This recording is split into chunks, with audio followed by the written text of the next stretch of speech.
Yeah. I think the consensus was good, but whatever. Well, I guess Tim Heron just disappeared. There he is. Hi, Tim. All right, welcome to the Practical Pistol Show. My name is Ben Steger, here to answer your shooting questions. Joining me today, Grandmaster Tim. Hey. Hey. Grandmaster Nick. Hello, Internet. Grandmaster Matt. Hi. Jesus Christ. All right, guys. I got a fairly... Well, it's a topic that that's been discussed a lot online, but not so much the last couple of years, but before that, it was talked about a lot. And before I read this email, I want to say I made a half-hearted attempt to get a lady on to discuss it, but that almost seemed even weirder to me to have a lady on just because they're a lady to discuss just this topic. So, whatever. That's why my attempt was half-hearted and ultimately unsuccessful. Anyway, here's the email. I'm probably just a sexist asshole, and you know this guy opens with that. Glad we got that on. Yeah. We don't have to say it now. Anyway, but this popped into my head the other day, and I felt it may be an interesting topic to explore on your show. Does USBSA or shooting sports in general need to give high lady trophies? My thinking is they already have a classification that supposedly puts them against shooters of equal skill level. Why do they need something extra? If a lady shooter wins A class for their division, shouldn't that be good enough? Why does she need 2 trophies? Why does an A class shooter who finished in the middle of the pack, but because she beat the 3 other ladies who are C or D class, she gets what basically is a participation trophy? Why do they need special treatment? If they're good enough to earn a classification, shouldn't we treat them as equals and let them earn whatever place they come in? In our sport, this may be interesting, guys. Pay attention to this. In our sport, females aren't at any sort of physical disadvantage compared to other sports. If they possess the skill and drive, they can shoot as well as any male counterpart. I understand the rationale of why it started, I guess, to help encourage female participation, but if we give special treatment to one underrepresented group of shooters, shouldn't we do it for all of them? Do we need high honors for minority groups? In my opinion, it almost seems as though the sport says, we don't think you can compete with the boys, so here's your own trophy. Basically, I think classification should be the end of it, and it shouldn't matter if you're a guy or gal. Enough rambling from me. I'd be curious to know others' thoughts. Okay. Who wants to go first with their initial reaction to this? I'll go. I'll start. I'll just say he's a sexist asshole, man. Well, he's talking about, that there are no other minority groups or whatnot that are represented, but actually there are. There's senior, there's super senior, there's junior, there's LE. So, I guess I would have to look at it from the point of view of why not a lady? Why not a high lady or a high lady trophy? There's high LE. Isn't there a high military as well? I don't know. Did that there go used away? to be. I think it might have. Military. There's high There is high military. military? Yeah. And then there's senior and super senior. So, okay, if you're going to take away high lady, then why not then do away with high junior and all the others? Okay. Well, why not? I don't know. I think I don't know. To me, it doesn't bother me one way or the other. So, it doesn't make me sexist or racist or anything else. Hell, fuck it, keep the high lady. It doesn't. Well, this guy's saying the classification system should be enough. Well, we have that, and then we have the category awards too. And I think he doesn't like that there's both. Does it hurt anything if we have them? Right. That's. What's it hurting? I don't know. How long did you wait for awards at Pro-Am? Quite a little while, but I think they were figuring out the classifications, right? Yeah, I think they were, but it had nothing to do with high lady or nothing. So no. Maybe the classification system should go. Maybe, I guess. Yantola, what do you think? Okay, so here's what I think.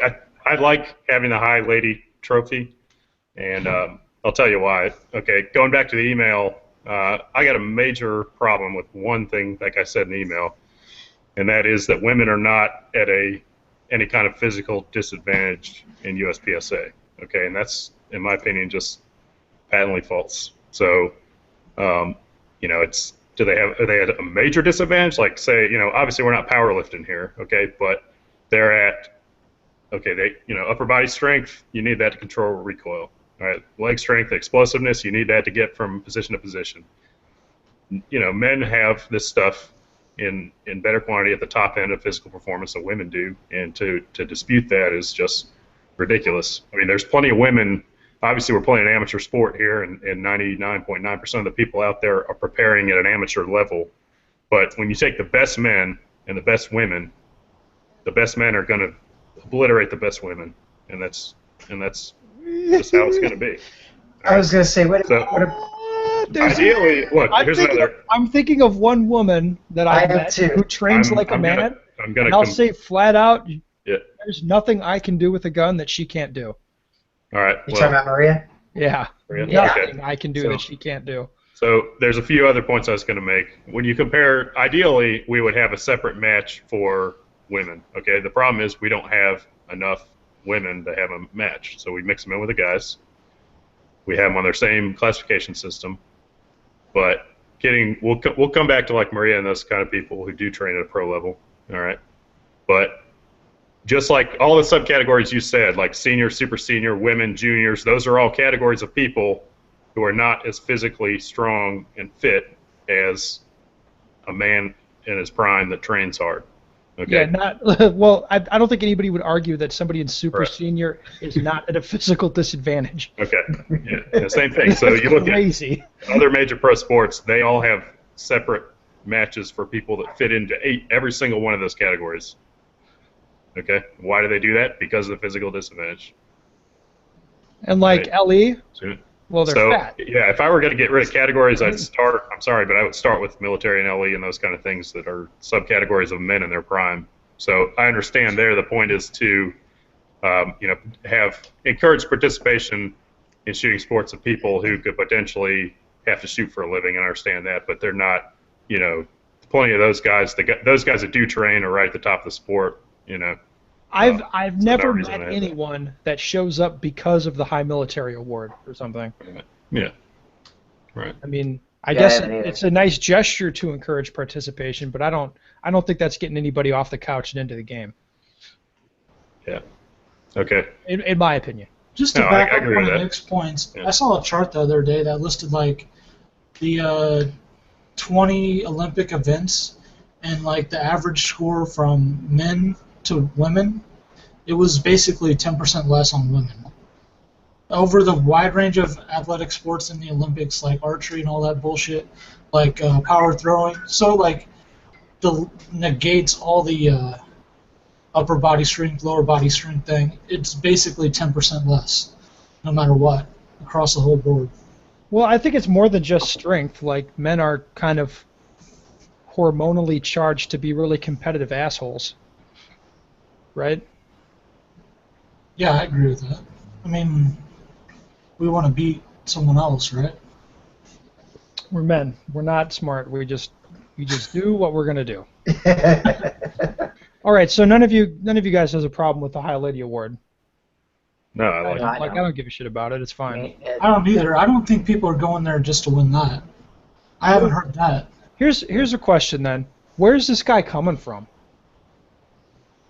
I think it's been explained to me where he's coming from that, yeah, the dude might be pretty good and he's like a certain class or whatever, and they don't get recognized as much as a person that wins a High Lady Award or whatever. So this guy's, I think that's where he's kind of coming from. This guy's peanut butter and jealous that these ladies get all this love, but they haven't heard of him. Yeah, I think so, yeah. So Nick, is that what this is? That's possible. So here's one more point I'm going to make. So yes, in USPSA we have men and women that are overlaid on the same classification system, and obviously women don't comprise a large percentage of the sport. I don't know, 5%, 10% maybe. But still, you're going to tell me that there's only one or two women in the entire world who train hard enough to actually compete at a GM level out of all those women. So if you're going to say there's no, so probably what percentage of men are GMs? 1%? I don't know. Somewhere around there. Okay, if I think it might be as many as 2%, but I don't know. Okay, so unless you're just going to tell me that men just naturally practice harder than all the women out there, which I'm not going to buy, then there's got to be some other factor that causes so few of them holding to be women able back. to hit GMs. Yeah. Right. Yeah, and it's got to be physical difference. That's the only thing it could really be. I'm not going to say that all the women out there just don't practice as hard as all the guys. I mean, I don't believe that. So there's got to be some factor that causes only 2 women in the world to be able to compete. Well, I think that's an issue of once you do incentivize that and they win High Lady, they might be thinking that they're there and like they're winning it already. They don't need to do anything else. Like the guys are all, yeah, they win C class, but then there's B class and the dudes are there. Then there's A class. Then there's master, and then there's GM, and then there's overall. So there's always a stepping stone in that regard with the males. And then if you just win High Lady, you might not have that, reach out there. You might hit a certain level. What kind of strikes me about this, when this guy's kind of putting in the email, he's putting the classification system. He puts that next to well, we already have the classification system, so we should get rid of the High Lady award. I think. Would this guy also wrong about this? But if I'm kind of taking the temperature of the internet, I see people talking way more about High Lady as opposed to who was High A class at this match? Right. That's what I fucking cares. Yeah. Right. That's what I was going to ask. It was, is he also bitter? Well, we've already got the classification class, except that I hate it when that prick-ass first D comes and takes a gun off the table, and I was second A, and that guy beat me by 27 positions to the prize table. I mean, is this the same kind of person that would argue that point then? Well, I don't know. What I'm saying is, if we have the classification system and category awards, why not get rid of the classification system instead?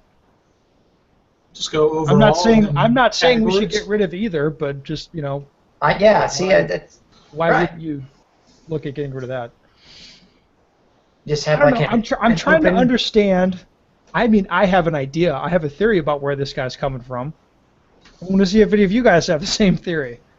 What goes through someone's head? So that's what you think, right? That he got stumped by a woman at a match? Yeah. I don't know. That's not my theory. Okay. What's your theory then? Well, I think a lot of guys look at the leg humpers that the ladies get. You guys know there's a few leg humpers, right? Definitely. We've all seen it. Yeah, it's kind of like my wife stopped shooting largely because of that. Because she'd go shoot a stage and it'd be bad. She wouldn't be happy with it, and then she'd walk off and it'd be like, "That's a good run, good run." It's like, what the fuck are you talking about, man? Yeah. Like that.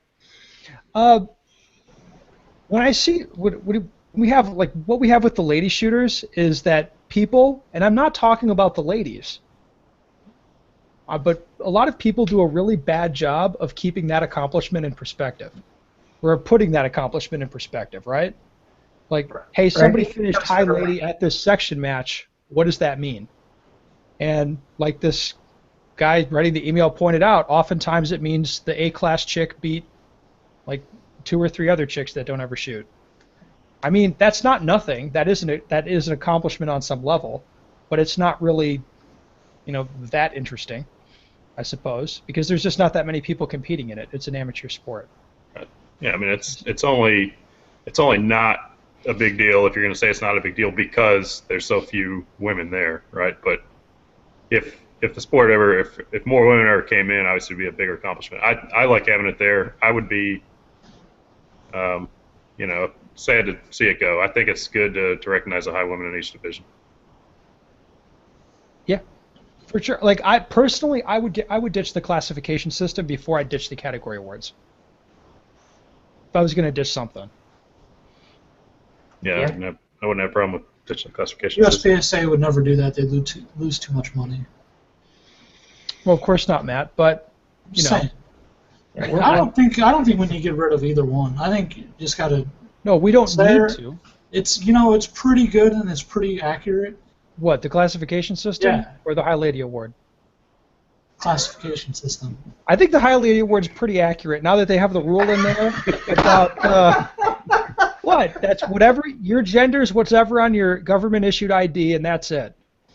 And that's tightened things up a little bit because there was a couple incidents apparently. That was down in your neck of the woods, right, guys? No. Talking to Nick. No, I'm talking to you guys. You would expect this sort of drama to come from. I believe it. That kind of drama will I think come. it was in Area 3, if I'm not mistaken. It'll be last to show up in Area 6. Yeah. It did happen in Missouri. Yes, it's yeah. It'll be a All right. California problem first. Any of you sexist dickheads have anything else to say about this? No. I think we've pretty much established that none of us are sexist dickheads because we all think the High Lady thing is actually pretty. It's fine. It's fine. It's a good deal. I mean, I'm telling you, I think what this guy's coming from is he feels that award is not in perspective, right? Right. That would be my guess. Where he's like, what the fuck is with all these like leg humpers? You know, I don't know. it's not an unfair point of view. All right, let's move on to shooting question. Well, actually, we're going to do two of them because I know what Tim's going to say for this first one. All right, what are the most influential non-shooting books and DVDs for your shooting development? Come on, Tim. Everybody knows it's coming. The Inner Game of Tennis by Tim Galloway. I like it. So I haven't read it. Honestly, what do you I'm like not about it, Tim. Tell us more. It's just it covers good topics like nerves and your subconscious versus your conscience, or he kind of breaks it down into self 1 and self 2, and coaching yourself versus letting yourself just subconsciously play. For our sport, i.e. shooting, versus kind of coaching yourself along or giving yourself, your conscious self, trying to coach yourself along instead of just letting yourself do what you already know how to do. So. All right. I don't know. It's a good book. I'm glad you like it. Is anything else on your list? The Lanny Basham stuff and Troy Basham stuff, but that's shooting stuff. Yeah, it kind of goes with shooting stuff. So I haven't read much else. So. All right, Yantola. So first of all, I wouldn't like the Lanny Basham thing. Like his book is so generic. I mean, I think the fact that shooting it's mixed in there is kind of coincidental. I mean, I think he could apply that to any number of sports. So that would be my point. I honestly haven't read a lot of stuff outside of specific shooting related content, which is probably unfortunate. But I would look for books that kind of deal with those same topics. I think, regardless of what the sport is, almost. There's another one, Dr. Jeff Spencer. It's like the 12 key points of being a champion or something like that. That's a good. I think there's a DVD. There's also a YouTube video and some other stuff too. It's pretty good stuff. Crickets, Tim. I've kind of gotten into a lot of that stuff lately. So yeah, there's. Good. Sounds like Tim is more well read than the rest of us along this line.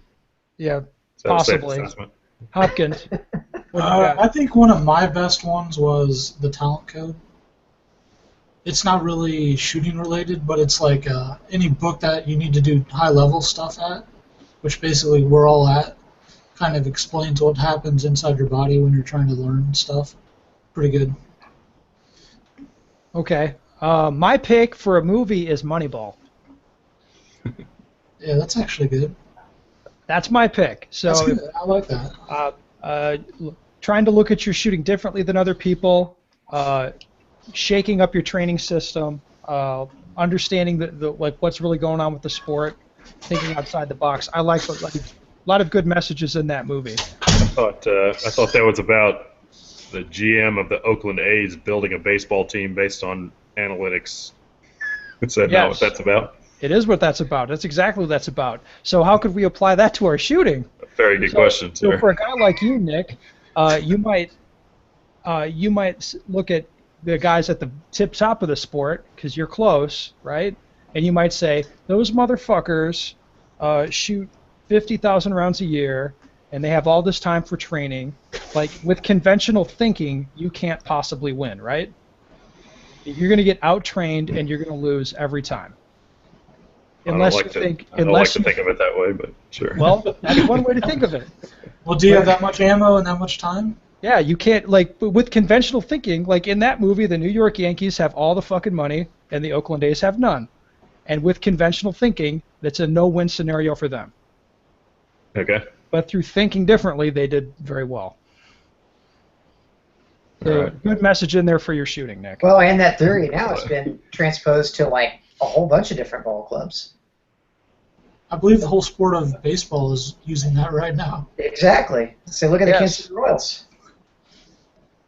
They're following that blueprint. Yeah, so people, you could go into a sport and think differently and do well. That's the message that I like there, and that's very inspiring to me. Okay, so it's more of a conception, or not a... No, I don't actually think you need to learn how to be the GM of a baseball team. No, but I don't really think that's important. So specifically, like, if you're going to distill down the message you think is valuable from that movie, what just different thinking, or would it be more complex than that? Well, that would be all the shit that I just said. Does it lead you to do anything specifically different in your training? For me? Well, actually, Hopkins and I went to that right after National set 2011, right, Hopkins? Yeah, I think 11 or 12. I can't remember what year. 2011. It came out in 2011. Yeah. I remember. All right.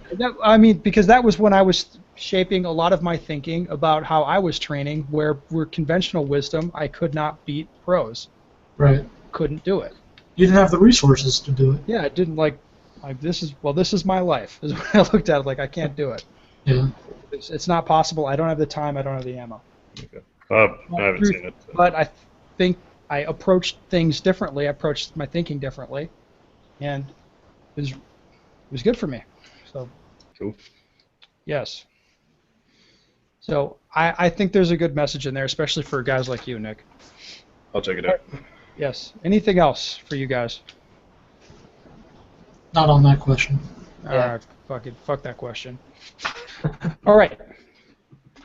How do you evaluate your matches and training, and how do you translate this to adjusting your training and training goals?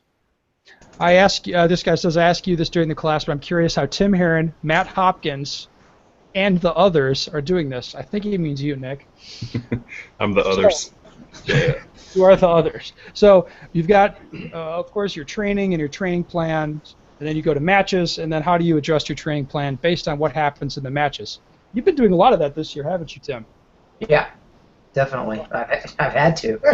So tell us about it. It's been a journey.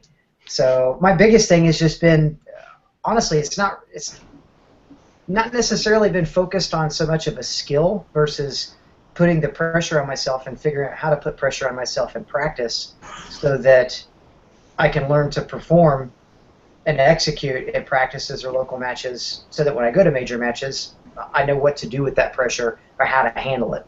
So, I mean, as far as adjusting training for a mistake, again, I think we've covered this before a little bit. I mean, if it kind of depends on what the mistake is. I mean, if I have a complete train wreck, on a stage, first you got to look at what caused the train wreck and what I did to either continue along on that train wreck or did I pull my head out of my ass and kind of get through it. And then to be able to reflect back or take notes on that to know that, okay, that happened and this is what I need to figure out what to do to fix it so that it doesn't happen in the future.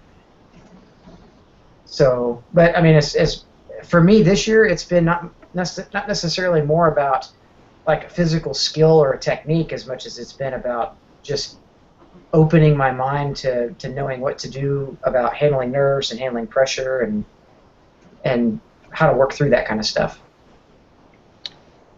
All right, I like it. Nick, I'm guessing that sounds pretty similar to what you do, except you write more shit down.